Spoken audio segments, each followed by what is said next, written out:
Hi, my name is Stephen Baker, and today I'll be presenting our paper, Avatar-Mediated Communication in Social VR, an in-depth exploration of older adult interaction in an emerging communication platform.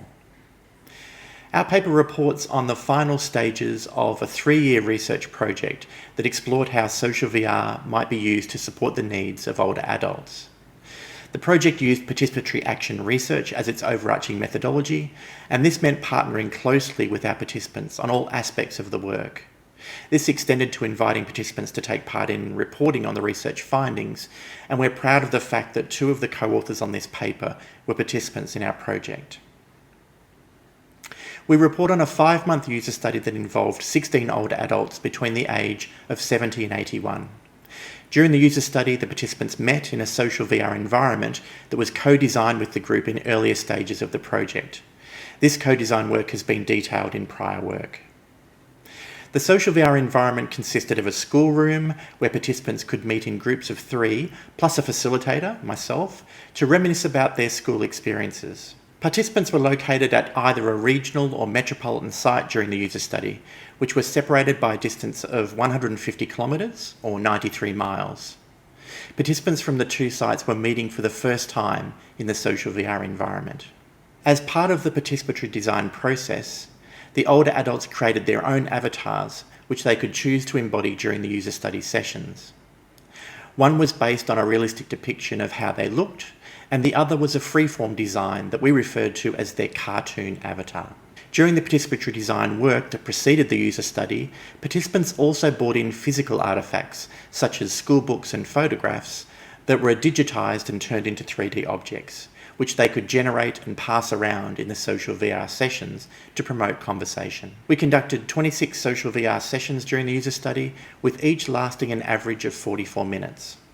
The study sought to respond to the research question, how can older adult experiences of avatar-mediated communication in social VR inform the design of future systems aimed at older users? A combination of video, survey and interview data was collected and analysed during the user study.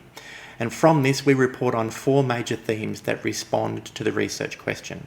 In our discussion section, we reflect on these themes and contribute 6 design reflections that further explore the potential for social VR to meet the communication needs of older users. While I don't have time in this video to look extensively at these results, I do want to speak to some of the overarching themes explored in the work. I look forward to discussing other aspects of the paper in the Q&A. One of the subjects explored in our paper relates to how the experience of embodying their avatars in social VR opened up the potential for older users to communicate in less inhibited ways. For example, several introverted participants said they felt more empowered to speak in group situations when embodied as an avatar. We also discovered that participants felt more comfortable discussing personal, often traumatizing stories from early in their lives while embodied as an avatar. They described feeling their avatar provided a layer of protection that would not exist if they were telling such stories face to face. Participants also described feeling that the adaptability of avatar's appearance provided the potential for a new range of tailored communication experiences. For example, Bernard, who had recently celebrated his 50th wedding anniversary, spoke about how he would have liked to have been able to embody an avatar that showed what he and his wife had looked like on their wedding day. We draw on these results in our design reflections to contribute a design concept for an intergenerational communication app that would allow grandparents and grandchildren to share a bedtime story while embodying characters from the book in social VR. While these results speak to the potential benefits of social VR for older users, our work also highlights some of the challenges that will need to be addressed for it to meet their needs. One such challenge relates to the issue of facilitating emotional expression via avatars in social VR. Our final design reflection identifies some of the attributes we believe will need to be addressed by future systems if this challenge is to be addressed.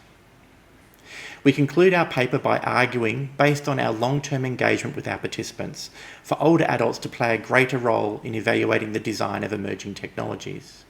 As Len, one of our participants, put it, older adults are coming from a different point of discovery, and we believe that much can be learned by inviting older users into the design process.